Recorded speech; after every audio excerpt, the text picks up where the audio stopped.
This is Tim. And this is Adam. And this is Critiquing Comics.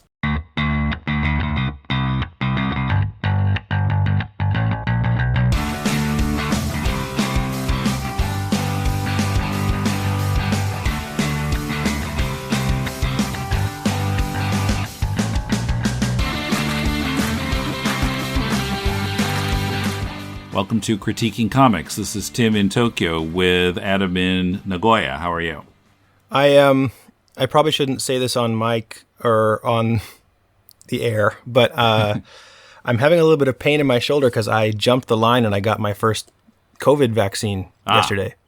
So, like I heard that if your arm hurts pretty bad, then like after the first shot that you're gonna have a really bad reaction the second time too. Oh. Like fever and stuff. I don't know if that's true. This is all hearsay, but I'm a little worried about that. Okay. Yeah, there are a lot of rumors going around. I had not heard that, but yeah. I don't know. Mine's coming up in a couple of weeks, so okay. So we'll see. I don't know. I think other members of my family didn't have much of a reaction, so hopefully I'll be okay too. Okay, that's good. All right, so this time we're talking about a comic that is on Webtoons.com. This is called Amazing Grace, or Webtoons has it in there as The Amazing Grace, but if you look at the actual comic, there's no the. Huh. So, well, Grace is a woman, so it would make sense to say she is the Amazing Grace. But apparently the creators are not calling it that. Writer is Shane Berryhill and artist is Michael Salter. And this comic was making me think about, like, if you look at Diamond Previews or you look at Comixology new titles on Wednesdays, you see a lot of these kind of cheesecakey adventure comics. Uh-huh. And this kind of goes in that category. Grace is, when we join her in chapter 1, she's having a sword fight with Dracula. Right. And she's not too scantily clad here, but of course she's kind of well endowed. And yeah, and then it just kind of goes from there. She doesn't defeat Dracula here, so then after that she's sent after him again. The art is pretty good. It's a little stiff, but mostly I thought it was fine. I don't know, how did you feel about this comic? Well, before I give my opinion about it, I want to tell you a little funny story. So, actually, I wrote a comic book called Amazing Grace when I was probably like 12 or 13 years old with my cousin. And it was kind of a comedy, like parody, but like a spoof on like superhero tropes. But the main character was Amazing Grace because of the song Amazing Grace, right? Uh-huh. And it was her and her sidekick, Jesus.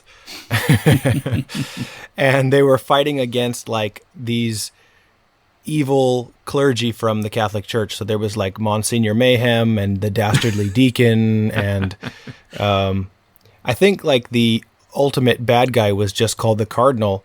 And they keep talking about how the Cardinal's going to get you. The Cardinal's going to get you. And at the end, it was actually like a cardinal, like a bird.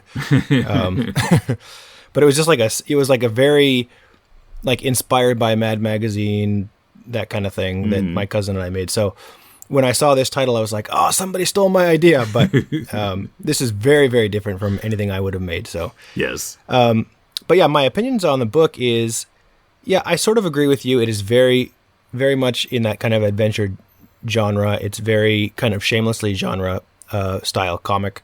And then the artwork, I don't know if I would call it stiff, but it's definitely kind of pin-up-y in a lot of ways. Mm-hmm. Like the poses and stuff are not very natural or lifelike. They're more like there's a scene where I think Dracula has her in chains against the wall.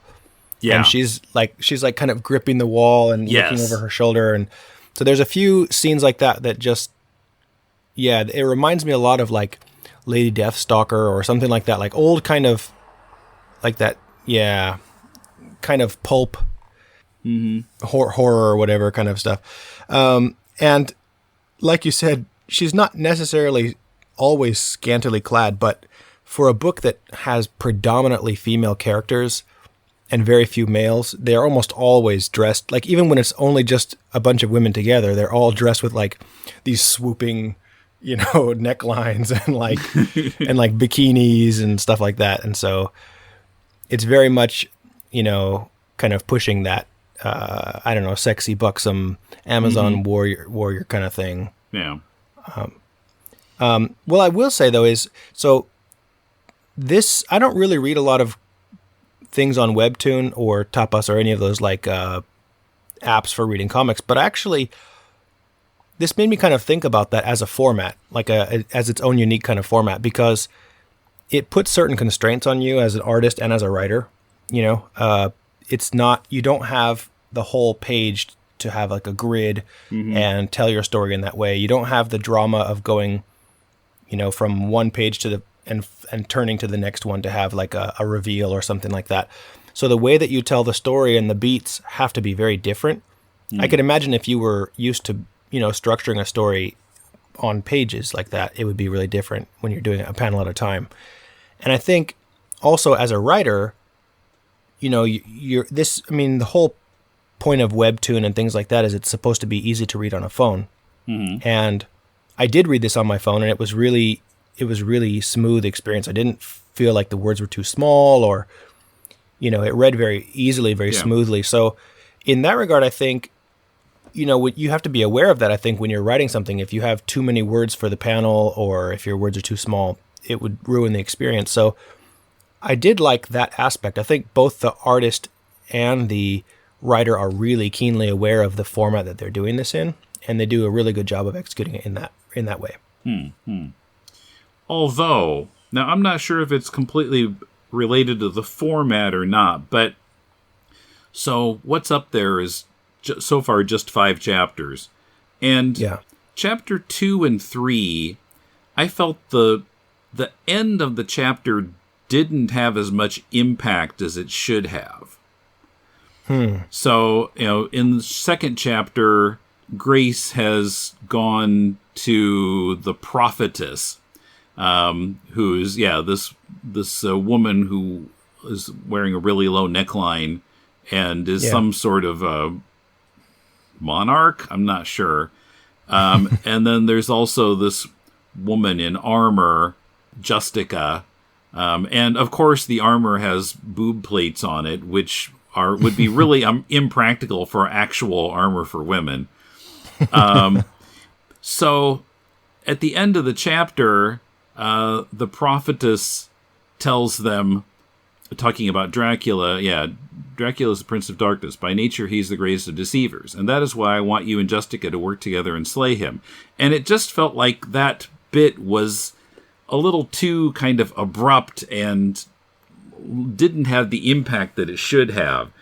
And my instinct there was that the last panel needed to be bigger, for one thing, and you can't really make it bigger in this format. You can make it taller, but maybe the faces needed to be more zoomed in on, rather than showing them all from like the waist up or even a little below the waist up, zoom in more on the faces. Because it's supposed to be kind of a surprise or almost maybe a little comic. I'm not sure, but it just kind of fell flat, I felt like. That's true, actually. When I'm looking at that panel right now, and I agree, like, if they had zoomed it up, it would have had a lot more impact, I think. I didn't notice it when I was reading that, but when I look at it now, that's definitely true. Also, I feel like her last line, that is why, would have been better in the previous panel. That is why, ... next panel, I want you and Justica to work together, would have also had more impact, I think. Maybe that's, that could be what I was talking about, like the idea that if you were structuring this on like a 6-panel grid or something like that for a traditional type of comic book, I think you probably would have done it. Maybe they would have structured it that way. And so it could be just kind of, habits like that, or not habits, but this particular format might force you to do things a certain way. I'm not sure. But I think having that lead in kind of helps the rhythm of it. Yeah, I agree with that. Yeah, that is why, and when it builds up a little suspense. Well, why what? What's the reason for what? Next panel. Okay, I want you to work together. And another thing, I think in that last panel, the prophetess should not have been visible. That's true. Just the two women that she's talking to. And then you could zoom in more on their faces and show their surprise. And prophetess isn't taking up real estate in the panel. Yeah. That's another thing I would have changed. So I feel like it's both a writing issue and an art issue. That's true. I keep looking at this last panel, and what I do like about it, though, this isn't about the structure, but the expressions. I love how they both look very clearly surprised, and she doesn't. Mm-hmm. That's, which is the way it should be, of course, and the way that they look surprised, it isn't like it's not that exaggerated thing where their eyebrows are way up and stuff like that. It's more like, it's something very subtle, which is that you can see both the top and the bottom of their pupil, which you very rarely do for people. Mm-hmm. And when you can see the entire pupil, it makes somebody look either angry or afraid, or surprised. I think that's really well executed. That I agree, though, that it would have been more impactful because up until that point, you can only see one or two of them at a time. And actually, if you look at the placement in the room, she's sitting down on her chair. It looks like maybe the second to last panel she's getting up. I can't tell if she's getting up or if it's just an awkward way of sitting. But I guess she's getting up because the cat's jumping off. So she's standing up and coming to talk to them. But up until that point, it shows her, and then it flashes to them, and then her, and flashes to them. So you're right. It would have been a good way to end it with her saying that, and then the two of them looking surprised. In fact, she could have just said, "That's why I want you to work together and slay him." And then the last panel could have had no words and just had their expressions showing surprise. Yeah, I've seen that before too. That would have worked as well, but that would have also worked. And then kind of the same problem at the end of the third chapter. There's a kind of a skydiving fight going on with these man bats. Mm-hmm. And Grace is falling with no parachute, I guess. And then Dracula's spirit comes and possesses her. And I can't quite put my finger on what's wrong here, but it does feel like the impact is not what it should be. I think there should be some. So the next to last panel, he's saying, "Your death is only mine to command." She says, "Dracula." And last panel is just, "You belong to me." And he seems to be possessing her. But something was missing there.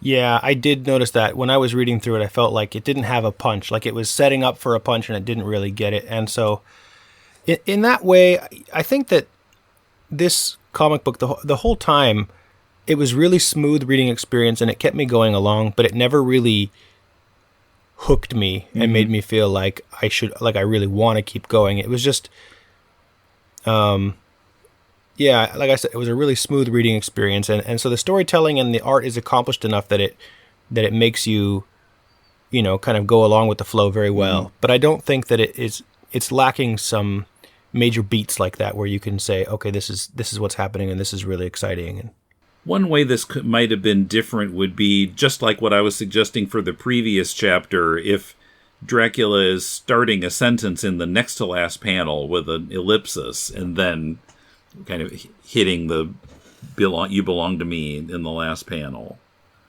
Yeah. I think timing could do a lot for this book. Just like the things that you're talking now, about. Yeah. Coming up, evidence of photo reference, some standout panels in Amazing Grace, and more.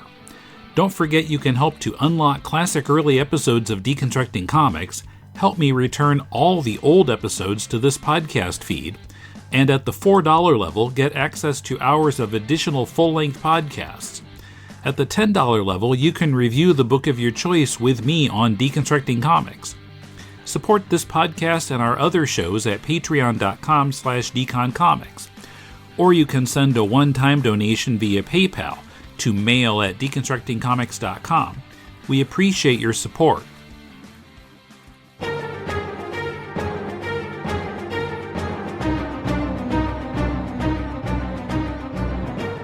Welcome to the Superman Fan Podcast. My name is Billy Hogan, and I will be your host.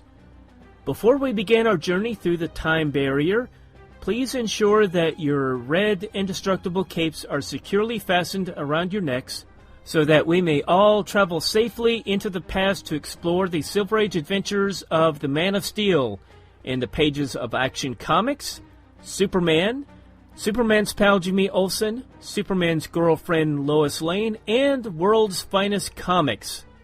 After we return from our journey, I encourage you to go to the website, thesupermanfanpodcast.blogspot.com.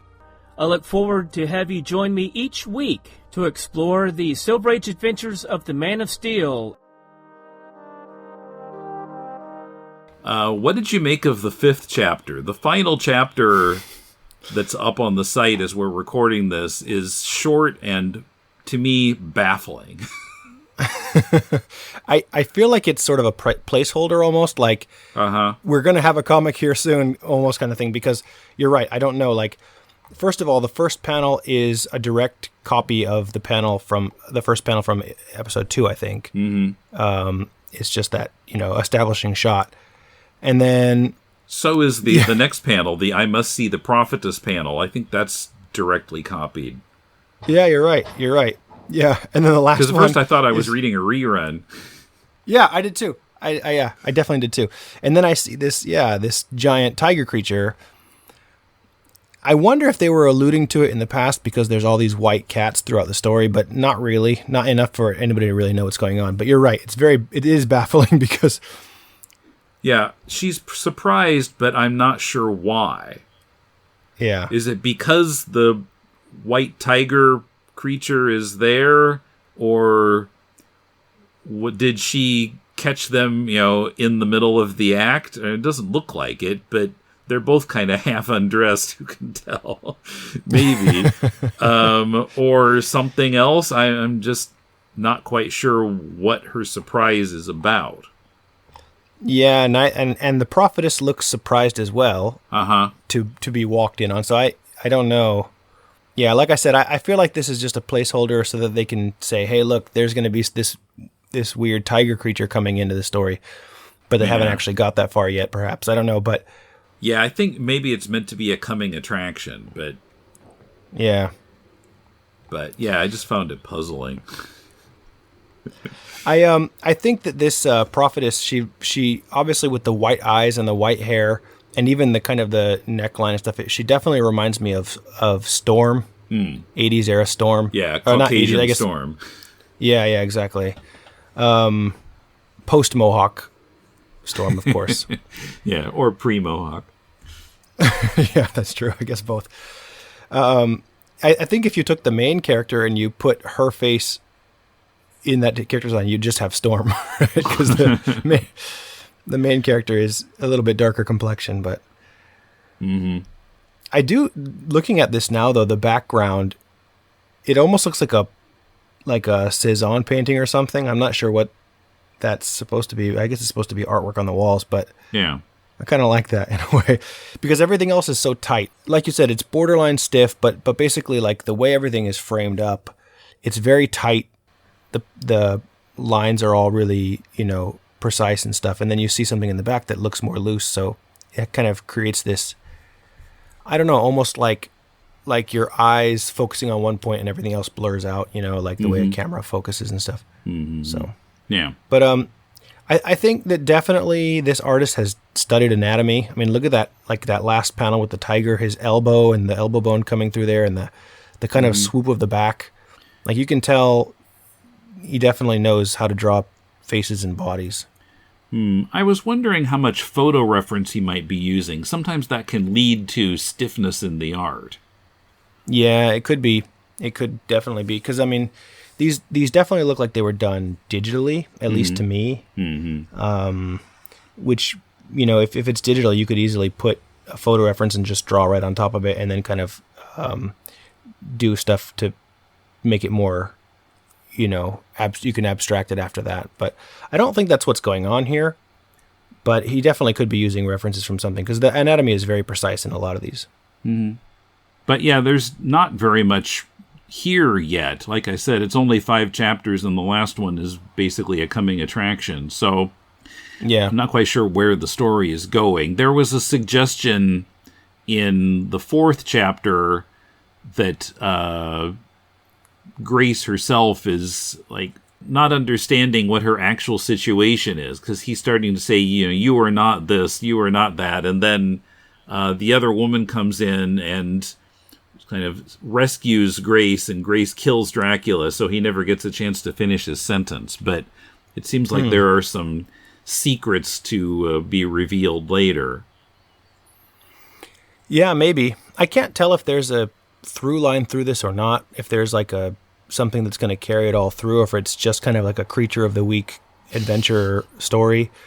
It seems almost like a homage to lots of that, kind of genre comics. So like issue 2, oh no, I'm sorry, this is issue 4, maybe? Dragon's Lair, the one so it starts off saying it's your wedding day. Dracula looks exactly like Morbius from Marvel. And then it switches to like a super realistic, not super realistic, but a much more realistic rendition of Dracula there, which reminds me a lot. Yeah, the close-up. And I don't know if you're going to get this reference, but it reminds me a lot of the old Sega game Altered Beast. The front cover looked just like this. Okay. But Now, it hadn't dawned on me till just now, but we got a close-up of Dracula and a close-up of Grace, but they're not really drawn in the same style. You can see kind of light, the way the light is on Dracula's face. It's more realistic looking than the picture of Grace. Yeah, the Dracula one looks painted. You can see brush strokes and stuff like that. And then Grace is very much in like that classic pulp style with like the darkened shadow on her face, and it almost looks like a Roy Lichtenstein painting or something like that. The way that, in fact, the structure of this panel is great. Like the movement, her head is tilted to the side. The word bubbles are up on the left. It's like a perfectly structured panel. Yeah. But in fact, it's really iconic. Like, I could see this being like a T-shirt, or something like that. The way this is. Well, that's the picture I chose for the episode image for this episode, because it's a nice, simple, one figure, and nice and close up, so it's good for that purpose. And yeah, it's a well drawn panel. Yeah, but I agree, it's very different from the one right before it. So yes, yeah, so that is a little jarring, maybe. But yeah, a few panels later, the panel you were talking about where she's kind of facing that wall and looking, that really feels like it might be a photo reference. Yeah, maybe. And also, what is the purpose of that cowl? Like, what is the purpose I was of just cowl? wondering that too, because so she, kind of disturbing, kind of a Me Too moment. She's been kidnapped, and she wakes up and she's wearing a bikini that she was not wearing when she was knocked out. Right. And this bikini has, what it looks like a big collar of a cape, but there's no cape. It's just the collar that comes up, up halfway up the back of her head. It's odd. I doubt if such a bikini exists in the real world. It doesn't look like it could, based on the rules of physics. Yeah, what's it connected to? Yeah. But you're right. Like, if somebody's going to go to the trouble of kidnapping somebody and then, like, making them into their kind of, sex slave or whatever it is she's ostensibly being here, like, why go to the purpose of putting a bikini on her at all? Why just keep her naked? Like, if he's gonna already like strip her, and I don't know. I'm also, something else I'm noticing about that panel. She's supposed to have a shackle around her neck with a chain coming from it, but in that panel you can't see a chain anywhere. Yeah, you're right. You're right. Oops. This one, you're right. This one definitely, I feel like it was probably based on some photo reference or something. It reminds me of like a Milo Manera kind of drawing, like the super sexy pose and stuff. Yeah, I don't know. There's some weird design choices for sure in this one, but yeah. Well, as I kind of flip through the chapter, it does I mean, it seems like most of the panels are done in a style that's different from either one of those two panels we were talking about, the two close-ups. The other panels are kind of halfway between style-wise. Yeah, this whole particular episode, it kind of bounces around in style and stuff. I do like that panel of the last, one of the last panels where Dracula's kind of like turning into sand. It's kind of a cool look with it, he's got like a skull with hair still on it and the sand dripping off of him. It's a really cool panel. Yeah, that's nice. I can definitely tell what's happening there. Yeah.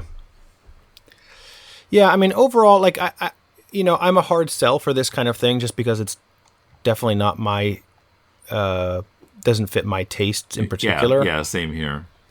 But I could see if I were into these type of things, it would be a fun thing to read for sure. But. All right. Well, that is Amazing Grace, and we'll link to it in the show notes as usual, or you can find it in the Webtoons app if you have that. I actually read it on the web, and then I read it in Webtoons, both. Okay. Yeah, I would recommend for readers to try it on your phone just to see, because I'm always averse to reading things on my phone because it's so small and it's a bad reading experience.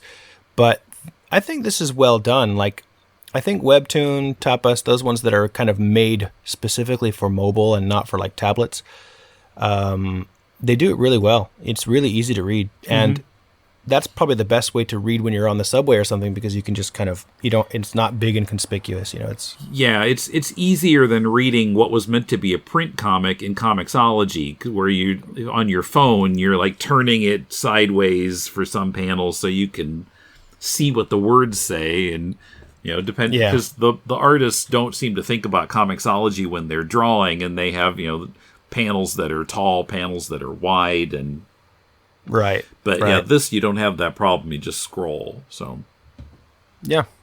All right. Well, thanks for listening, and thank you, Adam. Thank you, Tim. The link to read Amazing Grace is in the show notes.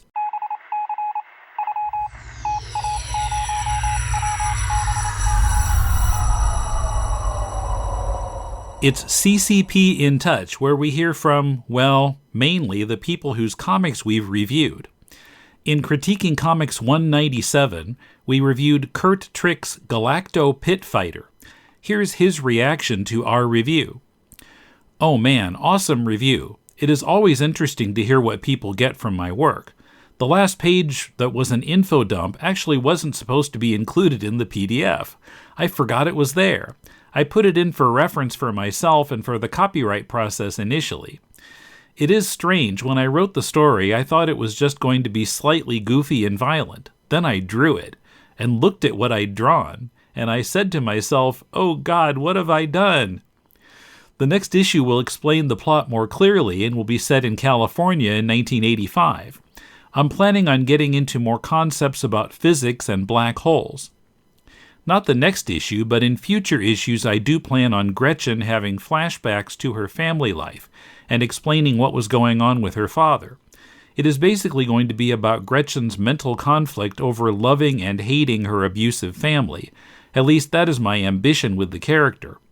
When I was writing the dialogue of the father, I really found him interesting, so I do plan on going back to him. The uniform of her father was based on the Black Brunswicker Regiment that fought in Germany against Napoleon towards the end of the conflict in 1813. It was such a cool suit I had to use it. Overall, great review. I love that you were honest about it and really thought about what was happening in the story. And thanks for your kind words about the art. Sure thing, Kurt. Thanks for your response. Even if we haven't reviewed your comic, we'd love to hear from you about any episode appearing in this feed. Write to mail@deconstructingcomics.com.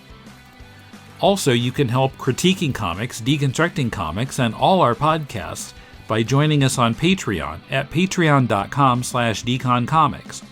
And go to deconstructingcomics.com to connect to us on Twitter, Facebook, or YouTube, to shop on Amazon to support the show, and to find links to subscribe to the podcast. Our theme is from bensound.com. If you're looking for some constructive feedback on your comic, send it to us and we'll critique it here on Critiquing Comics. send it to mail@deconstructingcomics.com. We'll read at least 30 pages of it and critique it on the show. Next week on Deconstructing Comics, Mulele joins me to review the latest MCU movie, Black Widow. Till then, this is Tim, and thanks for listening to Critiquing Comics.